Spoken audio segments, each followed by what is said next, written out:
صل على سيدنا ومولانا محمد وعلى سيدنا علي وسيدتنا فاطمة وسيدتنا زينب وسيدنا حسن وسيدنا حسين. اعوذ باللہ من الشیطان الرجیم. بسم اللہ الرحمن الرحیم. الحمد للہ رب العالمین والصلاة والسلام علی اشرف الانبیاء والمرسلین واہل بیتہ الطیبین الطاہرین المعصومین. اما بعد.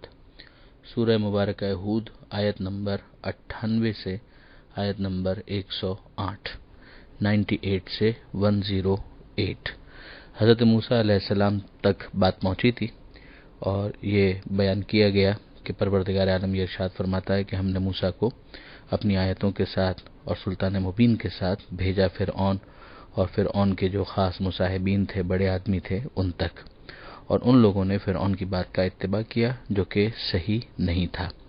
پھر اس کے بعد پروردگار عالم یہ منظر کشی کر رہا ہے میدان قیامت کی کہ یقدم قومہ یوم القیامہ، کہ وہ اپنی قوم کی قیادت کرے گا قیامت کے دن. یعنی وہ ان کا برا امام ثابت ہوا اور میدان قیامت میں وہ ان کو لیڈ کر رہا ہوگا. فَأَوْرَدَهُمُ النَّارَ، اور اس کے بعد وہ انہیں دوزخ کی آگ میں پہنچا دے گا. یعنی جہاں وہ جائے گا وہیں پر اس کے ماننے والے بھی جائیں گے. وَبِئْسَ الْوِرْدُ الْمَوْرُودُ، اور کتنی بری ہے وہ جگہ کہ جہاں پر وہ وارد ہوں گے، وہ منزل کتنی بری ہے. وَأُتْبِعُوا فِي هَٰذِهِ لَعْنَةً، اور اس دنیا کے اندر بھی اس کے پیچھے لعنت لگا دی گئی. وہ یوم القیامہ، اور قیامت کے دن بھی. یعنی دنیا میں بھی وہ ملعون ٹھہرے اور میدان قیامت میں بھی وہ رحمت خدا سے دور ہوں گے. بئس الرفد المرفود، کتنا برا ہے وہ عطیہ جو ان کو عطا کیا گیا. یعنی ظاہر سزا پسندیدہ تو کبھی بھی نہیں ہو سکتی، پینفل ہی ہوگی، تو اس کو یہاں پر اس طرح سے تعبیر کیا گیا ہے. پھر اس کے بعد پروردگار عالم ان تمام واقعات کی طرف اور ان تمام بستیوں کی طرف اشارہ کرتے ہوئے ارشاد فرماتا ہے ذالک من انباء القری، یہ ان بستیوں کی خبریں ہیں جو آپ کے سامنے ہم بیان کرتے ہیں. نقصہ علیک منہا قائم وحسید، ان میں کچھ رہ گئی ہیں اور کچھ کا قلع کما ہو چکا ہے، یعنی بالکل ختم ہو چکی ہیں. یعنی کچھ وہ ہیں کہ جن کے ریمینز، جن کے آثار موجود ہیں، عبرت کے لیے وہ نشانات موجود ہیں، اور کچھ وہ ہیں کہ جن کے وہ نشانات بھی ختم ہو چکے. وما ظلمناہم ولکن ظلموا انفسہم، ہم نے ان پر ظلم نہیں کیا بلکہ انہوں نے خود اپنے آپ پر، اپنے نفسوں پر ظلم کیا. یہ پھر پروردگار عالم نے اس خیال کو ذہنوں سے خرچنے کی پوری صحیح کی ہے اور پورا اہتمام کیا ہے اور حجت تمام کی ہے کہ کوئی خدا کی طرف ظلم کی نسبت نہ دے. وہ عادل ہے، وہ عدل کرتا ہے اور عدل سے آگے فضل کرتا ہے، مگر بہرحال ظلم پروردگار عالم کی شان کے خلاف ہے. یہ سب کچھ جو ہوا، ان کو جو لعنت کا مستحق قرار دیا گیا، جو ان کو جہنم میں ڈالا گیا، جو ان کے اوپر عذاب نازل کیے گئے، یہ سب کے سب ان کے اپنے کرتوت تھے کہ جن کی وجہ سے ان کو ان تمام تر عذاب کا سامنا کرنا پڑا. فما اغنت عنہم آلہتہم التی یدعون من دون اللہ من شیء، تو اللہ کو چھوڑ کر جو دوسرے خداؤں کو یہ پکار رہے تھے وہ انہیں کوئی بھی فائدہ نہیں پہنچا سکے. من شیء، ذرا سا بھی. ظاہر خدا کے مقابلے پر جس کو خدا مانا جائے گا تو وہ تو شریک اس نے ٹھہرایا اور وہ کوئی فائدہ نہیں پہنچا سکتا. ہاں، اگر یہ لوگ اللہ کے ان رسولوں کی بات کی اتباع کرتے، ان کو فالو کرتے، ان سے پوچھتے کہ ہاں تم خدا کے نمائندے ہو، تم بتاؤ کہ ہمارے لیے کیا حکم ہے اور پروردگار ہم سے کیا چاہتا ہے، تو یقیناً یہ لوگ نجات یافتہ ہو جاتے. لما جاء امر ربک، ان کو فائدہ نہیں ہوا. کب؟ جب تمہارے رب کا امر آ پہنچا. یہ بات کئی دفعہ یہاں پر ایک سیریز کے اندر کہ امر رب سے یہاں پر مراد عذاب پروردگار ہے. وما زادوہم غیر تتبیب، اور انہوں نے ان کے لیے سوائے تباہی کے اور کسی چیز کا اضافہ نہیں کیا. یعنی مزید یہ لوگ عذاب در عذاب کی گرفت میں آ گئے. وَكَذَلِكَ أَخْذُ رَبِّكَ، اور اسی طرح ہوتا ہے گرفت میں لینا تمہارے پروردگار کا. یعنی خدا کا جو مزاج ہے وہ اگر سمجھ میں آ جائے، سنت پروردگار کہ وہ مہلت دیتا ہے، اس مہلت میں سدھرنے کا موقع دیتا ہے، ہدایت کا انتظام کرتا ہے، اور پھر جب مہلت مکمل ہو جاتی ہے تو پھر پروردگار عالم کی طرف سے گرفت ہوتی ہے، اور اس گرفت کی اتنی ساری مثالیں ہمارے سامنے آ چکی، جن میں قوم نوح علیہ السلام بھی ہے، قوم عاد بھی ہے، قوم سمود بھی ہے، اور فرعون وغیرہ بھی ہیں۔ وَكَذَلِكَ أَخْذُ رَبِّكَ إِذَا أَخَذَ الْقُرَىٰ وَهِيَ ظَالِمَةٌ، اور ایسا ہی ہوتا ہے، اسی طرح سے ہوتا ہے گرفت میں لینا تمہارے پروردگار کا جب وہ گرفت میں لیتا ہے بستیوں کو، وَهِيَ ظَالِمَةٌ، اس عالم میں کہ وہ ظلم و ستم کی مرتکب ہوتی ہیں، یعنی وہ بستیاں ظالم ہوتی ہیں، ظالموں پر مشتمل ہوتی ہیں۔ ان اخذہ علیم شدید، یقیناً اس کا پکڑنا، اس کا گرفت میں لینا علیم بھی ہے، شدید بھی ہے، یعنی دردناک بھی ہے اور سخت بھی ہے۔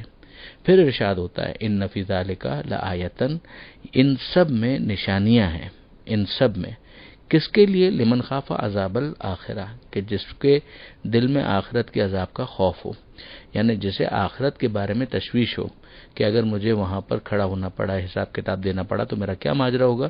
یہ تمام تر واقعات ان کے لیے نشانی بنتے ہیں کہ یعنی ان کو درست کرتے ہیں، ان کو کریکٹ کرتے ہیں، انہیں سیدھی راہ پر لے کر آتے ہیں۔ اگر ایک شخص نے اپنے دل سے خوف خدا ہی کو نکال دیا ہے، یہاں پر خاص طور پر آخرت کا ذکر آیا کہ خوف آخرت کے انجام کار کیا ہوگا، نتیجہ کیا نکلے گا، اگر وہ خوف ہی اس کے دل سے نکل گیا تو پھر وہ ان نشانیوں کو اگنور کر دے گا، وہ سنی انسنی کر دے گا۔ ذالک یوم مجموع لہ الناس، یہ وہ دن ہے قیامت کا دن کہ جس میں تمام انسانوں کو جمع کیا جائے گا، تمام خلق اکٹھی کی جائے گی۔ وذالک یوم مشہود، اور سب کے سب حاضر کیے جائیں گے۔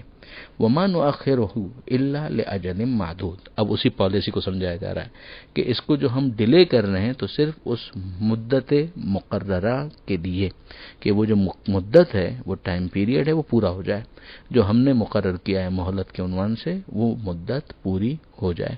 جو بارہا میں نے گزارش کی کہ قرآن مجید نے اس فلسفے کو سمجھنے پر زور دیا ہے کہ پروردگار قدرت رکھتے ہوئے، طاقت رکھتے ہوئے فوراً گرفت میں نہیں لے گا۔ فرعون کو بھی فوراً گرفت میں نہیں لیا گیا، قوم عاد کو بھی، قوم سمود کو بھی، یہاں تک کہ ہم نے دیکھا کہ قوم سمود میں تو یہاں تک آ گیا، قوم لوط کے اندر تو یہاں تک آ گیا کہ 3 دن کے بعد عذاب ان کے اوپر نازل کیا جائے گا۔ تو یہ 3 دن کے بعد جو عذاب نازل کیا جائے گا تو اس کی کیا وجہ ہے؟ وجہ یہی سمجھ میں آتی ہے کہ ان کے اوپر عذاب اس وقت آئے گا کہ جب وہ مدت پوری ہو جائے گی۔ جب وہ مدت پوری ہو جائے گی پھر اس کے بعد پروردگار عالم کی طرف سے عذاب نازل ہوتا ہے۔ یہ میں نے جو ابھی گزارش کی کہ 3 دن کے بعد وہ جناب صالح علیہ السلام کی قوم کے ساتھ تعلق تھا، سمود قوم کے ساتھ تعلق تھا۔ تو یہاں پروردگار عالم یہ ارشاد فرماتا ہے کہ وَمَا نُؤَخِّرُهُ إِلَّا لِأَجَلٍ مَّعْدُودٍ، ہم اسے ڈیلے کرتے ہیں ایک مدت مقررہ کے لیے، ایک فکس ٹائم پیریڈ کے لیے۔ یوم یاتے، جب وہ دن آ جائے گا، لا تکلم نفس الا باذنہ، تو کوئی بات نہیں کر سکے گا مگر وہ کہ جسے خدا اجازت دے۔ یعنی میدان قیامت کے مختلف مراحل ہیں، بعض میں بالکل بولنے کی اجازت نہیں ہوگی، بعض میں بولنے کی اجازت ہوگی، مجرموں کے کیس میں بھی یہ قرآن مجید کی مختلف آیتوں میں یہ بات آئی ہے۔ اور پھر اس کے بعد بولنے والوں کے اندر بھی تو قسمیں ہیں، ایک تو مجرموں کا بولنا ہے اور ایک ہے ان کا بولنا کہ جو پروردگار عالم کے مقربین ہیں اور پروردگار عالم کے محبوب ہیں، وہ شفاعت کے لیے بولیں گے۔ تو وہ تمام تر چیزیں یقیناً اذن پروردگار کے ساتھ مشروط ہے اور مربوط ہے۔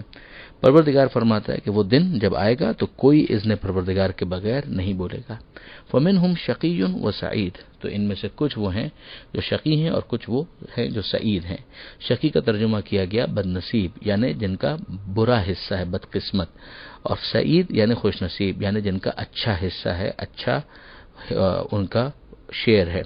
یہاں پر یہ ذہن میں رکھنے والی بات ہے کہ ایک دنیا کے اندر ہم کسی کو بد نصیب اور خوش نصیب کہہ دیتے ہیں، یہ دنیا کے اندر جو معاملات ہمیں بظاہر خوش نصیبی اور بد نصیبی کے نظر آتے ہیں وہ تو امتحان کے ساتھ جڑے ہوئے ہیں۔ میدان قیامت میں جو بد نصیبی اور خوش نصیبی ہے اس کی بنیاد تو دنیا کی پرفارمنس ہے کہ ایمان اور اعمال صالحہ کے نتیجے میں جو آگے بھیجا ہے وہ اگر اچھا ہے تو یقیناً انسان خوش نصیب ہے، اس کا نصیبہ، اس کی قسمت، اس کا حصہ بہت اچھا ہے۔ اور اگر دنیا کے اندر اس نے گڑبڑ کی ہے ایمان کے اندر یا اعمال صالحہ کے اندر تو پھر وہاں پر اس کا حصہ برا ہوگا۔ تو یہ 2 لفظ استعمال ہوئے، شقی و سعید۔ پھر پروردگار فرماتا ہے فَأَمَّا الَّذِينَ شَقُوا، تو وہ کہ جو بد نصیب ہیں یعنی جو نجات یافتہ نہیں ہیں، ففی النار، تو وہ آگ میں ہوں گے، لہم فیہا زفیر و شہیق، ان کے لیے وہاں پر چیخ اور پکار ہوگی، یعنی وہ اذیت کی وجہ سے چیخ رہے ہوں گے، پکار رہے ہوں گے۔ خالدین فیہا، اس میں وہ ہمیشہ ہمیشہ رہیں گے، ما دامت السماوات والارض، جب تک کہ آسمان اور زمین ہے، الا ما شاء ربک، مگر یہ کہ جو تمہارا رب چاہے۔ اب یہاں پر غور کرنے والی بات ہے کہ یہ جو ما دامت السماوات والارض کہا گیا، یہ ایک محاورہ ہے عربی زبان کے اندر جو ہمیشگی کو بیان کرنے کے لیے استعمال ہوتا ہے، یعنی جب تک آسمان ہے اور جب تک زمین ہے، یعنی یہ ہمیشگی کے لیے، یعنی ہمیشہ ہمیشہ اسی کے اندر رہیں گے۔ اور ہم جانتے ہیں کہ جنہوں نے جان بوجھ کر ایمان کو قبول نہیں کیا اور جنہوں نے اعمال صالحہ کو، تو ظاہر ہے کہ اس کے بعد ایسے نہیں کیا جائے گا، جو ایمان ہی نہیں رکھتا تو پھر اس کے بعد تو اس کا معاملہ یہی ہے کہ اگر جان بوجھ کر وہ مشرک رہا، کافر رہا، تو وہ ہمیشہ ہمیشہ جہنم میں رہے گا۔ ہاں، اگر ایسا کوئی ہے کہ جس نے ایمان کے بعد اعمال کے اندر کچھ کمی کی ہے، تو بہرحال اگر وہ پروردگار عالم کی رحمت کا ابتدائی مرحلے میں مستحق قرار نہیں پا سکا، شفاعت جو ہیں مقربین ان کا بھی مستحق قرار نہیں پا سکا اور کوالیفائی نہیں کیا اس نے، تو پھر وہ جہنم کے اندر اپنی سزا کو پورا کرنے کے بعد اپنے ایمان کی وجہ سے وہ جنت کے اندر پلٹایا جائے گا۔ تو وہ استثناء تو بالکل سمجھ میں آتا ہے، الا ما شاء ربک۔ ایک تو یہ ہے کہ یہ جو تمہارا رب چاہے، اس استثناء کے ذریعے سے قدرت خدا کا اظہار بھی ہے۔ ما دامت السماوات والارض، وہ محاورہ بھی ہے۔